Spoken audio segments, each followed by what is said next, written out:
भनेको कुराहरू पनि छ। तपाईँहरूले पढ्नुभयो हामीले साइबरनेटिक्स भन्ने म्याक्सवेल म्याथ्सको किताबहरू छ। Think and grow is you can win, यस्ता दुनियाँ कुराहरू छ। यो एउटै कुरो भने तपाईँको मेन्टललाई, तपाईँको ब्रेनलाई लगातार तपाईँको कुराहरू चाहिँ लगातार त्यसले पोजिटिभ कुराहरू भाइब्सहरू दिनुहुन्छ भने तपाईँका बिग्रिया कुराहरूले त जति गरे पनि टेर्दैन।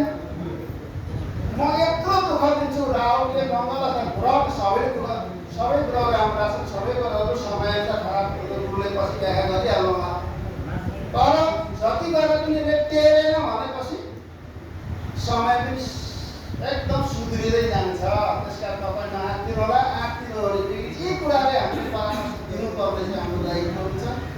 हामीले ज्योतिषीय शिक्षालाई खाने भाँडो कुने भाँडो बनाउनलाई बनाउनु हुँदैन।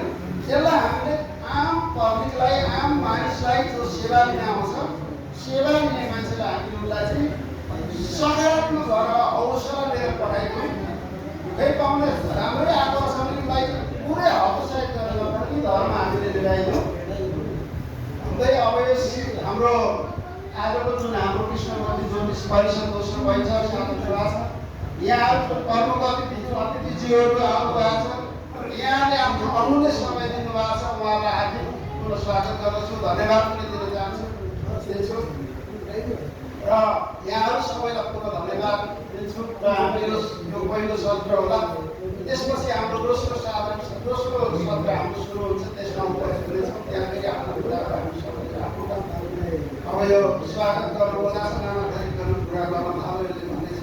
वास्तवमा मलाई ज्योतिष भन्नु हो कि मैले पढेको हो तर मैले प्र्याक्टिस गरेको छैन, म प्र्याक्टिसनर भएन।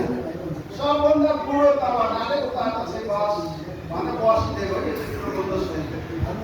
म पढ्न चाहिँ पढेको छु तर मैले प्र्याक्टिसनर होइन। अहिले भगवान् मलाई आउँदा चाहिँ आउँदैन, यो कुरो मेरो यहाँले ठाएको मैले धेरै कुरो अब आउँछै भन्नु त फेरि गाह्रो होला सबैलाई। म कहिले गर्छु बन्द गर्नु त सबैलाई गाह्रो गर्नु त फेरि होइन।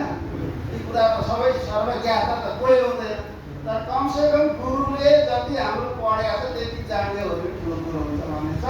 मेहनत गर्दै जाउँ र हामीलाई यो जुन ऊर्जा प्रदान गरोस्, आजको कार्यक्रमले हामीलाई अझ ऊर्जा प्रदान गरोस्। यो हाम्रो कृष्णमूर्ति ज्योतिष परिषदलाई सशक्त अगाडि बढाउनको लागि, यसलाई अझै गति दिनको लागि अहिले हामी जम्मा यो 79बाट सुरु गरेको हामीले हाम्रो 9-10 जना 11 जना थियौँ त्यतिखेर सुरु गरेको। अहिले 65-63 जना पुग्यो यो 3 वर्षमा।